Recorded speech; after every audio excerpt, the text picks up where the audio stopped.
아멘. 에베소서 강의 10번째 시간입니다. 오늘은 구원, 은혜로 받은 하나님의 선물이라는 제목으로 하나님의 말씀을 증거하겠습니다. 설교를 계속해서 준비하면서 제가 느끼게 되는 것은 이 에베소서의 내용이 굉장히 깊다는 것입니다. 에베소서 앞에서 우리들은 마치 한 1,000억 달러 정도의 유산, 어마어마한 유산을 물려받은 3살짜리 어린아이와 같다라는 생각을 하게 됩니다. 1,000억 달러 그게 뭐예요? 먹는 거예요? 먹는 거면 좋겠는데 3살짜리 아이는 그렇게 생각하겠죠.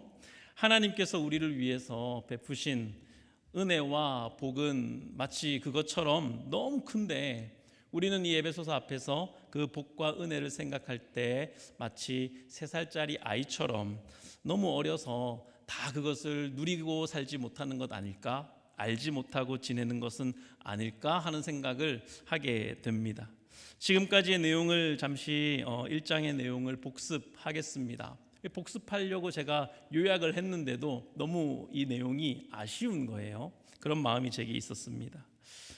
하나님께서 이미 우리에게 신령한 복들을 다 주셨다라고 1장은 말씀합니다. 3가지 복으로 요약할 수 있는 이 복은요, 첫 번째는 성부 하나님의 택하심입니다. 그리고 두 번째 복은 성자 하나님, 예수님이죠. 예수님의 구속, 곧 죄사함의 복을 주셨다라고 말씀합니다. 세 번째는 성령 하나님의 인치심입니다. 그래서 성부, 성자, 성령 삼위 하나님께서 우리의 구원을 위해서, 우리를 복되게 하시기 위해서 각자 열심으로 우리를 위하여 일하시고 복을 주셨다라는 것입니다. 그러면서 이 사도 바울은 이 복들이 저와 여러분 성도들이 진정으로 깨달아 알게 됨으로써 신앙생활하는 가운데 정말 그 풍성한 은혜 속에서 생활하기를, 그것을 누리기를 기도했습니다. 그 기도도 우리가 살펴보았죠. 3가지로 살펴본 바 있습니다. 그것이 이제 17절부터 쭉 나오죠. 우리 주 예수 그리스도의 하나님 영광의 아버지께서 지혜와 계시의 영을 너희에게 주사 하나님을 알게 하시고 너희 마음의 눈을 밝히사 그의 부르심의 소망이 무엇이며 성도 안에서 그 기업의 영광의 풍성함이 무엇이며 그의 힘의 위력으로 역사하심을 따라 믿는 우리에게 베푸신 능력의 지극히 크심이 어떠한지 너희로 알게 하기를 구한다라고 기도했습니다. 그것을 우리가 하나씩 살펴보고 여기까지 왔습니다. 그러면서 1장 마지막에는 교회를 이야기해요. 교회를 갑자기 이야기합니다. 앞에 있는 내용하고 교회가 어떤 상관이 있지? 라고 생각하기 쉬운데 그 모든 신령한 복과 그 모든 바울의 기도를 깨달아 알게 하는 그 기관이 바로 교회라는 것입니다. 하나님께서 그 교회를 만물에 두시고 만물 가운데 두시고 교회의 머리로 그리스도를 세우심으로 말미암아 교회 안에 그 복과 은혜가 충만하게 차고 넘침으로 말미암아 넘치면 어떻게 되죠? 세상에 그 복들이 나가게 되는 그런 기관으로서 교회를 세우셨다. 저와 여러분을 교회로 불러 모으셨다라고 1장에서 사도 바울이 이야기를 했습니다. 그래서 교회의 머리는 그리스도, 교회는 그리스도의 몸이 되는 것입니다. 교회의 터는 예수 그리스도, 우리 성도들의 터도 예수 그리스도, 그리고 그 예수 그리스도의 터 위에 우리가 집을 짓고 세우고 또 뿌리를 내리면서 살아가야 한다라고 말씀을 드렸습니다. 그리고 교회는 그리스도를 담는 무엇이라고요? 그릇이라고 말씀을 드렸습니다.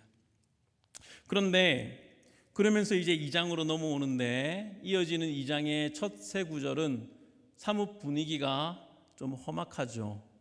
달라집니다. 어둡고 우울한 내용으로 1절로 3절이 이루어져 있습니다.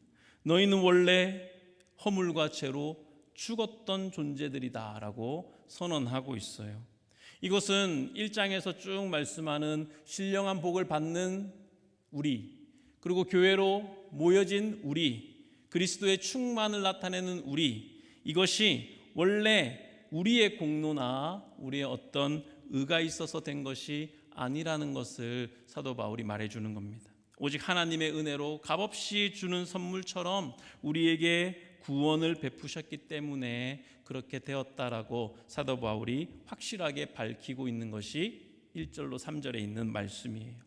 그래서 저는 오늘 2장 1절에서 10절까지의 말씀을 통해서 오늘과 또 다음 주일 두 번에 걸쳐서 세 가지를 말씀드리려고 합니다. 첫째, 우리는 어떤 존재였는가? 우리는 원래 어떤 존재였는가? 1절로 3절에 있는 말씀으로 그것을 나누겠습니다. 그리고 두 번째는 지금 우리는 어떤 존재인가? 이것에 대해서 4절로 7절에서 나타나 있는 것을 말씀드리겠습니다. 그리고 마지막으로 8절에서 10절 말씀을 통해서 우리는 이제 무엇을 해야 하는가를 말씀해 드리기를 원합니다. 첫째, 우리는 원래 어떤 존재였는가? 둘째, 지금 우리는 어떤 존재인가? 셋째, 그렇다면 우리는 무엇을 해야 하는가? 이것을 1절에서 10절에 있는 말씀을 통해서 나누도록 하겠습니다. 그 중에 오늘은 첫 번째 대지를 살펴보려고 합니다. 첫 번째 대지, 우리는 원래 어떤 존재였는가? 1절로 3절을 우리 다 같이 한번 읽어보겠습니다. 2장 1절에서 3절이에요. 시작.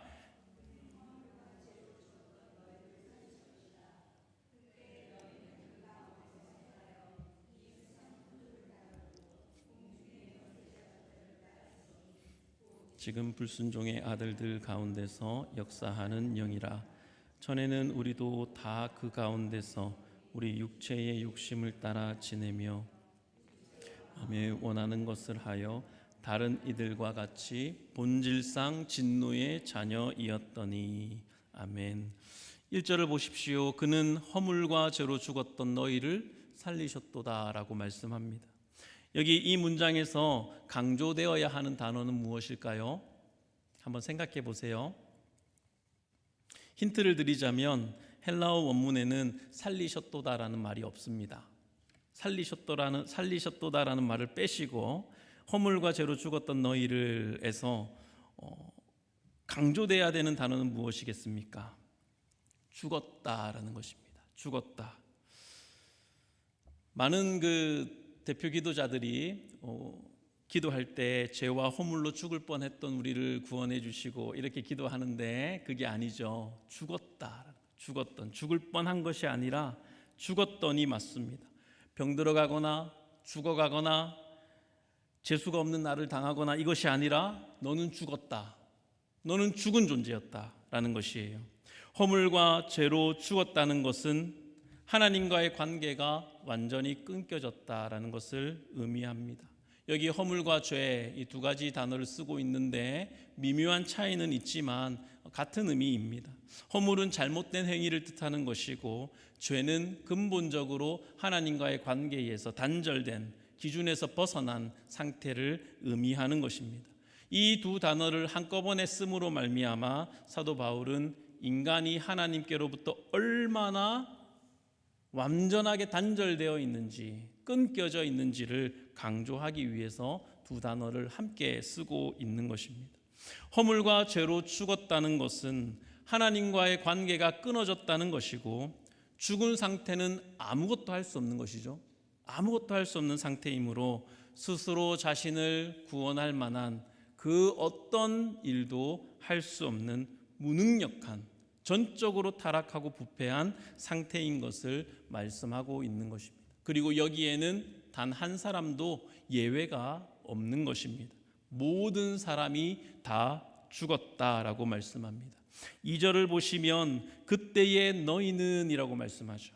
그때의 너희는 이것은 헬라인들, 이방인들을 말하는 것입니다. 3절에 보면은 전에는 우리도 라고 말합니다. 여기서 우리는 사도 바울과 같은 유대인들을 말하는 것이에요. 너희는 그리고 우리도 그러면서 3절 말미에 다른 이들과 같이 본질상 진노의 자녀다. 결국 세상의 모든 사람들이 허물과 죄로 죽었다는 것을 말씀하고 있습니다. 성경을 많이 아시는 분들은 에베소서의 이 2장 1절, 2절, 3절의 말씀을 생각할 때 로마서 1, 2, 3장이 생각날 것입니다. 그렇지 않습니까?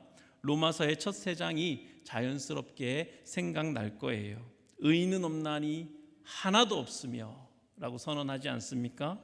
로마서 3장 9절로 있는 말씀을 찾아보면요, 그러면 어떠하냐? 우리는 나으냐? 결코 아니라. 유대인이나 헬라인이나 다 죄 아래에 있다고 우리가 이미 선언하였느니라. 기록된 바 의인은 없나니 하나도 없으며 깨닫는 자도 없고 하나님을 찾는 자도 없고 다 치우쳐 함께 무익하게 되고 선을 행하는 자는 없나니 하나도 없도다 라고 로마서는 선언하고 있습니다. 그래서 로마서에 있는 이 앞에 1장, 2장, 3장의 말씀과 오늘 에베소서 2장 1, 2, 3절의 말씀을 함께 보면 정말 일치한다는 것을 보게 되죠. 2절과 3절, 에베소서 2장 2절과 3절, 그때의 너희는 그 가운데서 행하여 이 세상 풍조를 따르고 공중의 권세 잡은 자를 따랐으니 곧 지금 불순종의 아들들 가운데서 역사하는 영이라. 전에는 우리도 다 그 가운데서 우리 육체의 욕심을 따라 지내며 육체와 마음에 원하는 것을 하여 다른 이들과 같이 본질상 진노의 자녀였더니 라고 말씀합니다.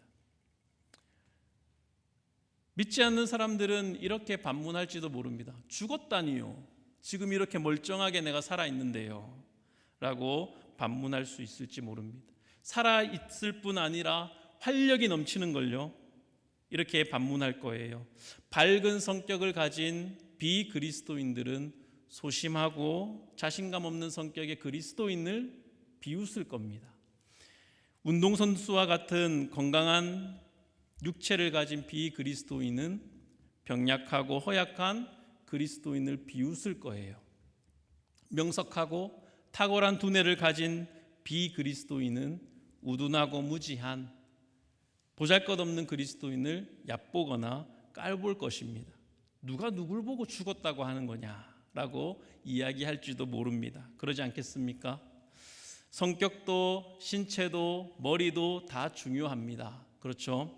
그러나 가장 중요한 것은 영혼이에요. 인간의 가장 중요한 부분은 영혼입니다. 사람이 하나님을 알지 못하면 죽은 것이에요. 요한복음 17장 3절에 영생은 곧 유일하신 참 하나님과 그의 보내신 자 예수 그리스도를 아는 것이니이다, 이렇게 말씀하고 있습니다. 그런데 안타까운 것은, 절망적인 것은 이사야서 59장 2절은 이렇게 이야기합니다. 너희 죄악이 너희와 너희 하나님 사이를 갈라놓았고 너희 죄가 그의 얼굴을 가리워서 너희에게서 듣지 않으시게 함이니라 말씀합니다. 로마서 6장 23절에도 죄의 삭은 사망이라 라고 말씀하고 있습니다. 그러면서 죄의 삭은 사망이지만 하나님의 은사는, 하나님의 선물은 그리스도 예수 우리 주 안에 있는 영생입니다 라고 말씀하고 있습니다. 우리 가운데 혹시 나는 죄를 짓고 사는 게 별로 없는데, 나는 그저 집에서 소소한 일상을 보내면서 그렇게 누군가에게 해를 가하거나 죄를 짓거나 한 적이 없는데 라고 생각하는 사람들이 혹시 있다면 요한일서 1장 8절은 또한 우리에게 이렇게 말씀합니다. 만일 우리가 죄가 없다고 말하면 스스로 속이고 또 진리가 우리 속에 있지 아니할 것이요 라고 말씀합니다. 하나님을 알지 못하고 그래서 하나님을 믿지 않는 사람은 가장 중요한 영역에서 생명이 없어요. 바로 영혼의 생명이 없습니다. 여러분은 여러분의 영혼의 상태를 아십니까? 여러분은 여러분의 영혼을 얼마나 소중하게 생각하시나요? 몸을 소중히 여기는 것만큼 여러분의 영혼을 소중히 여기십시오. 여러분 자신의 영혼을 돌보고 사랑하셔야 합니다. 시편 기자는 자기 영혼에 대해서 이렇게 외칩니다. 나의 영혼아 잠잠히 하나님만 바라라. 소망이 저에게서 나는도다. 자기 영혼한테 자기가 소리치는 거예요. 영혼을 얼마나 사랑하는 마음입니까? 내 영혼이 하나님을 알기를. 내 영혼아 내가 어찌하여 낭망하며 어찌하여 내 속에서 불안해하는가? 너는 하나님을 바라라. 자기 영혼한테 외치는 것입니다. 내 영혼아 여호와를 송축하라. 여러분은 여러분의 영혼에 대해서 얼마나 인지하고 계시나요? 얼마나 느끼고 계시나요? 지금 나의 영혼이 하나님을 바라보고 있구나 생각하십니까? 지금 나의 영혼이 하나님을 갈망하고 있구나, 하나님을 찬양하고 있구나, 하나님을 바라보지 못해서 불안해하고 있구나. 여러분의 영혼에 대해서 얼마나 생각하고 계십니까? 인간의 가장 중요한 요소는 바로 영혼이에요. 우리의 영혼이 하나님을 만나야 하고 하나님을 얻어야 하는 것입니다. 여러분의 영혼이 하나님을 아는 것, 하나님과 만나는 것, 하나님과 함께하는 것보다 소중한 것은 세상에 없다는 이 사실을 빨리 깨달아야 합니다. 깊이 깨달아야 합니다. 하나님을 알지 못하면, 그래서 하나님 없는 삶을 산다면 그 사람은 아무리 육체가 건강하고 정신적으로 깨어있다 한들 죽은 것입니다. 살았으나 죽은 자예요. 나무에서 떨어져 나간 가지처럼, 꺾여진 꽃과 같이. 막 꺾여진 꽃은 붙어있는 꽃과 다를 바 없이 생기가 보이죠. 하지만 그것에 생명이 있습니까? 생명이 없죠. 그것과 같습니다. 장례식장에 아름다운 화환들이 즐비하게 서 있습니다. 그런데 거기에 어떤 생명이 있습니까? 다 꺾여져 있는 걸요. 잠시 뒤면 쓰레기통으로 들어가게 될 뿐이죠. 우리의 영혼은 하나님을 만나고 하나님을 경험하고 하나님과 내가 함께하고 있구나 하고 영혼이 알고 느껴야 하는 것입니다. 계속해서 우리 2절 말씀 보겠습니다. 2절에 보시면 허물과 죄로 죽었던 우리들의 생활이 어떤지를 말해주고 있습니다. 그때의 너희는 그 가운데서 행하여 이 세상 풍조를 따르고 공중의 권세 잡은 자를 따랐으니 라고 말씀합니다. 여러분, 여기 세상의 풍조와 공중 권세는 같은 의미입니다. 이 둘이 같은 것이에요. 세상의 풍조와 공중이 다르지 않기 때문에 그렇습니다. 공중 권세 잡은 자, 마귀인데요. 공중은 여기서 사람들이 숨쉬는 어떤 이 공간이나 어떤 대기권이나 하늘만 의미하는 것은 아닙니다. 우리가 살고 있는 이 땅의 분위기, 국가와 사회와 문화 전반에 걸쳐서 흐르는 기류, 그것을 공중이라고 말합니다. 그리고 그 공중의 권세를 잡은 자는 현재 마귀예요.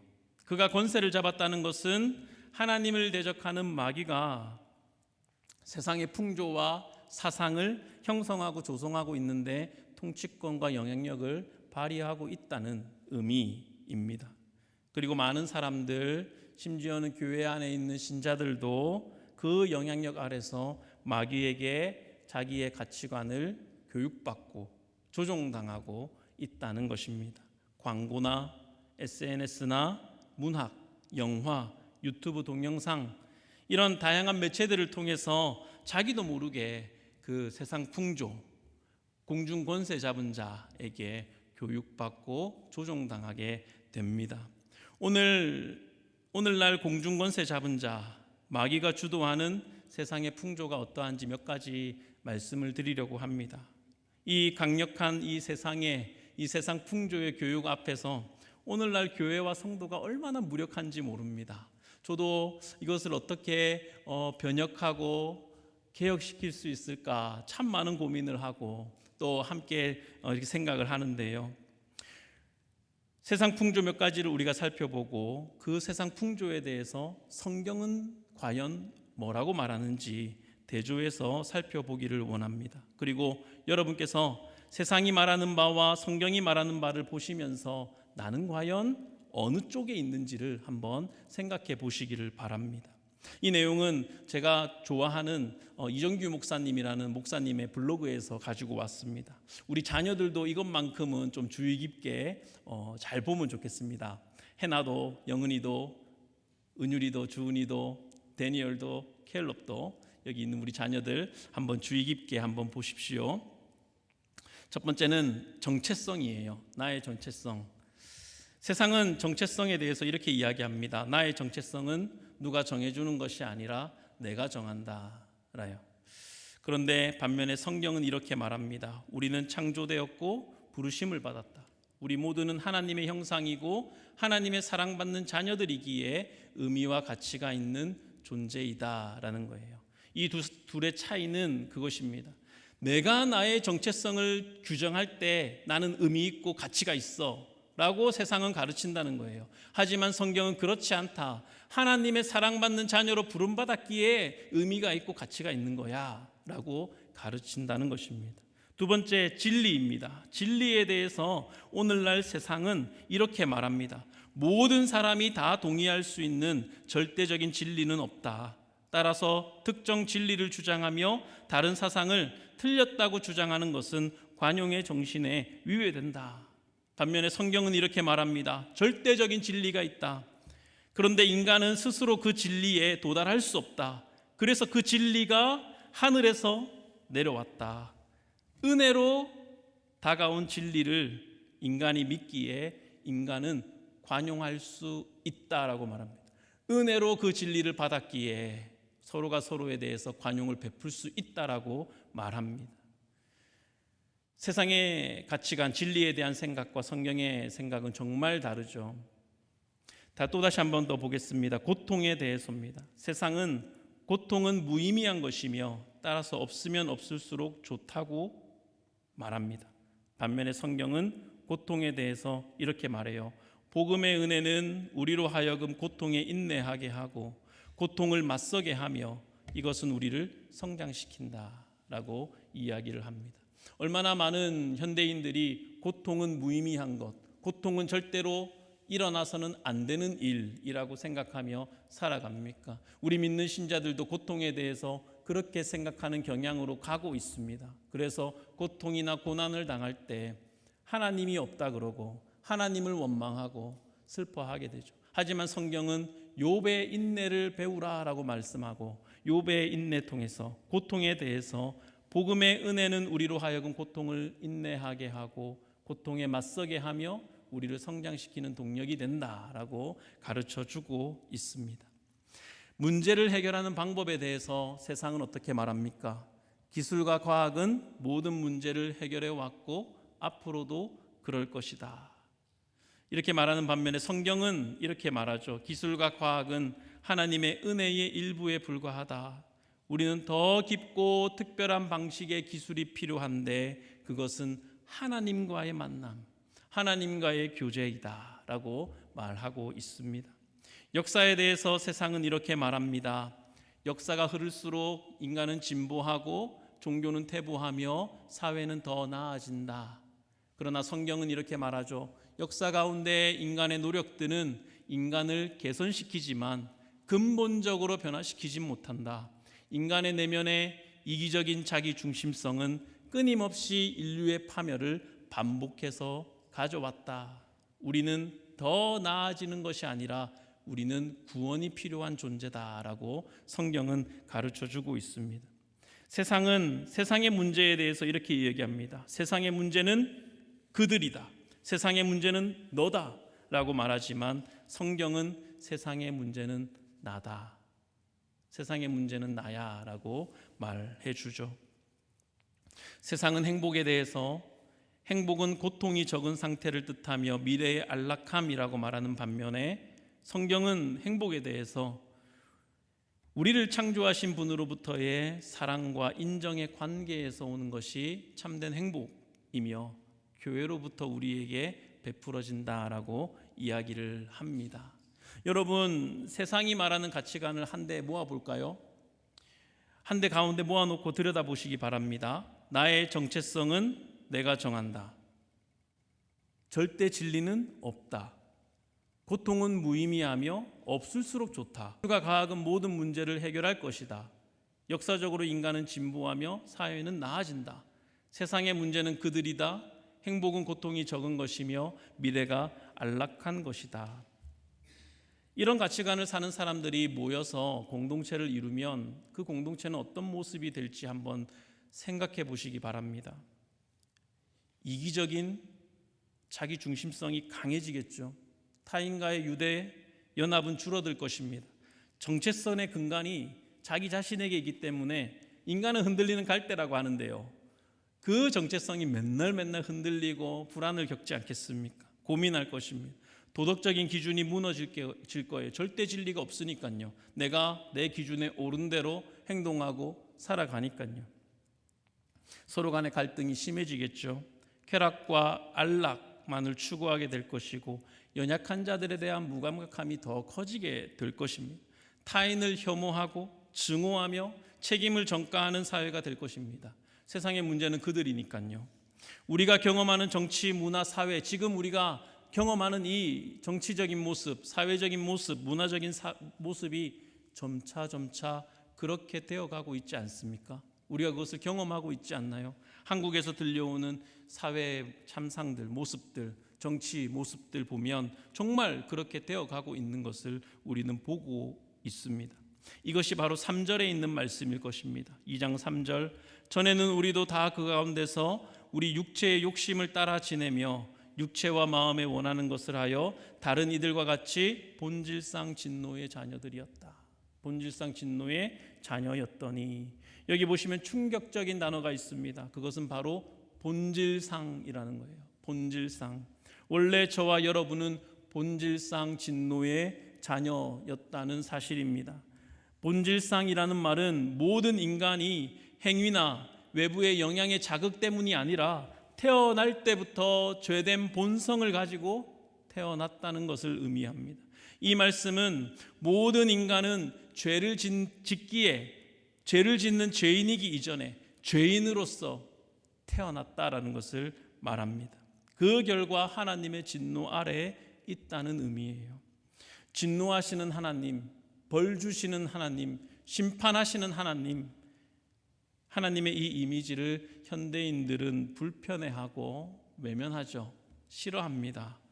하지만 하나님께서 죄를 얼마나 미워하시는지, 하나님께서 그 죄에 대해서 얼마나 진노하시는지, 이것을 이해하는 것은 우리가 죄를 얼마나 심각하게 받아들여야 하는 것인지를 말해주고 있습니다. 그리고 우리의 이전 상태가 얼마나 나쁜 상태였는지를 깨닫게 하는데 필수적인 것입니다. 저와 여러분이 본질상 진노의 자녀였다는 이 나쁜 소식이 내 심령을 찔러 쪼개고 마음을 괴롭게 할 때 비로소 기쁜 소식, 예수 그리스도의 십자가 대속의 그 기쁜 소식이 참으로 기쁜 소식이 되는 거예요. 그렇지 않습니까? 본질상 진노의 자녀라는 것이 내 마음에 그렇게 다 와닿지도 않고 내가 그런 사람인지 난 잘 모르겠다고 한다면 어떻게 예수 그리스도께서 나의 죄를 다 속하고 죽으셨다 하는 그 소식이 기쁠 수 있겠습니까? 기쁠 수 없게 되겠죠. 그렇다라는 것입니다. 나쁜 소식, 복음은 기쁜 소식이지만 또한 복음은 동시에 나쁜 소식도 가지고 있습니다. 그리고 그 나쁜 소식을 정말 내 것으로 삼고 애통해 할 때 그 기쁜 소식은 진정한 기쁜 소식으로 나에게 주어지게 되는 것이죠. 여러분께서 자신이 얼마나 큰 죄인인지를 알고 그런 후에 하나님의 은혜를 안다면 분명히 더 행복해질 거예요. 분명히 더 기뻐질 것입니다. 그 기쁨이 사라지지 않을 것입니다. 여러분 혹시 아침에 깰 때 내 속에 기쁨이 있나? 내 속에 하나님께서 주시는 힘이 지금 있나? 이렇게 살펴보신 적 있습니까? 그렇게 점검해 보신 적 있으세요? 자기 속을 살펴보신 적 있나요? 진정으로 구원의 감격을 경험하고 하나님의 사랑을 맛보면 우리는 내게 없었으나 주어진 기쁨을 경험하게 됩니다. 내 것이 아닌데 가지게 된 힘을 경험하게 됩니다. 그리고 잠자리에 들잖아요. 그리고 아무런 생각 없이 자고 일어날 때 나한테 그 기쁨이 지금도 있나? 나한테 그 힘이 아직도 있나? 돌아보게 되고 살펴보게 되는 그런 습관들을 가지게 됩니다. 그것이 거룩한 습관, 그리고 사모하는 마음이에요. 하나님의 성령의 임재를 경험했을 때, 구원의 그 감격을 경험했을 때, 하나님의 사랑이 부어지는 것을 경험했을 때 우리는 그것을 갈망하게 됩니다. 그리고 그것을 계속해서 내 속에서 찾고 돌아보게 되는 신앙생활을 하게 되는 것이죠. 왜 그렇습니까? 난 정말 전적으로 타락했고 전적으로 무능력한 존재인 것을 하나님께 솔직하게 고백하게 될 때 거기서로부터 오는 하나님의 사랑과 은혜를 내가 너를 사랑한다. 너는 나의 사랑하는 사랑스러운 자녀야 라는 그 말을 들을 때 그것이 너무나 기쁜 것이죠. 너무나 감격스러운 것이죠. 놓치고 싶지 않은, 잃어버리고 싶지 않은 기쁨이요 즐거움인 것입니다. 그것을 우리는 찾게 되는 것이죠. 나쁜 소식이 그 나쁜 소식으로 말미암아 기쁜 소식이 정말 진정으로 기쁜 소식이 되는 것이죠. 그것을 우리는 경험하게 됩니다. 2장 4절에 그렇게 말씀합니다. 긍휼이 풍성하신 하나님이 우리를 사랑하신 그 큰 사랑을 인하여 허물로 죽은 우리를 그리스도와 함께 살리셨다라고 말씀하고 있습니다. 이것이 복음입니다. 이것이 우리가 하나님께 받은 큰 기쁨의 소식이요 은혜입니다. 그리고 이것이 바로 교회가 붙들 진정한 가치일 것입니다. 교회 스스로가 바르고 잘나서가 아니라 하나님께서 죽은 데서 우리를 건져내셔서 우리도 다 본질상 진노의 자녀였지만 우리의 행위나 공로가 아니라 하나님의 풍성한 긍휼과 사랑으로 인해서 은혜로 구원을 받았다. 그 은혜로 구원받은 우리가 모여서 교회가 되었다. 우리에게 그 예수 그리스도를 충만히 부어주시는 교회로 삼으셨다라는 것, 이것이 바로 교회입니다. 이것이 바로 우리가 교회로 모이는 이유이며 가장 큰 뜻입니다.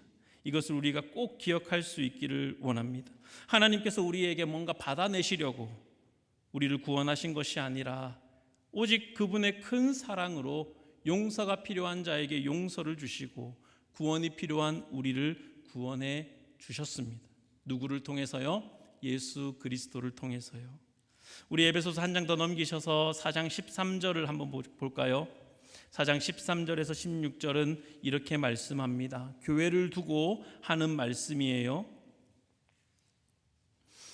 우리가 다 하나님의 아들을 믿는 것과 아는 일에 하나가 되어 온전한 사람을 이루어 그리스도의 장성한 분량이 충만한 데까지 이르니니 이는 우리가 이제부터 어린아이가 되지 아니하며 사람의 속임수와 간사한 유혹에 빠져 온갖 교훈의 풍조에 밀려 요동하지 않게 하려 함이라. 오직 사랑 안에서 참된 것을 하여 범사에 그에게까지 자랄지라. 그는 머리니 곧 그리스도라. 그에게서 온몸이 각 마디를 통하여 도움을 받음으로 연결되고 결합되어 각 지체의 분량대로 역사하여 그 몸을 자라게 하며 사랑 안에서 스스로 세우느니라. 아멘. 교회는, 그리고 성도는 공중권세 잡은 마귀가 만들어가는 세상 풍조가 어떠한지를 깨닫고 거기서 우리를 건져내셔서 그리스도 안에 교회로 부르신 하나님의 뜻을 알아야 합니다. 그것을 알아가야 합니다. 거기에 자라가야 합니다. 사람의 속임수와 간사한 유혹에 빠져 온갖 교훈의 풍조에 밀려 요동하지 않게 하려 하시는 우리를 부르신 하나님의 그 거룩하신 뜻을 깨달아 알기를 축복합니다. 그런 교회로, 우리 주님의 교회가 그런 세상의 등불로, 소금으로, 빛으로 세워져 갈 수 있기를 축복합니다. 여러분, 그리스도께로 오십시오.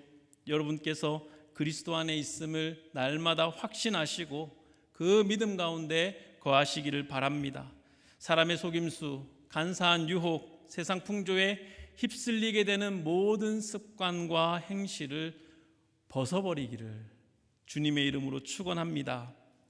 4장 22절로 44절 한 번 더 보시면 너희는 유혹의 욕심을 따라 썩어져가는 구습을 따르는 옛사람을 벗어버리고 오직 너희의 심령이 새롭게 되어 하나님을 따라 의와 진리의 거룩함으로 지으심 받은 새 사람을 입으라 라고 말씀합니다.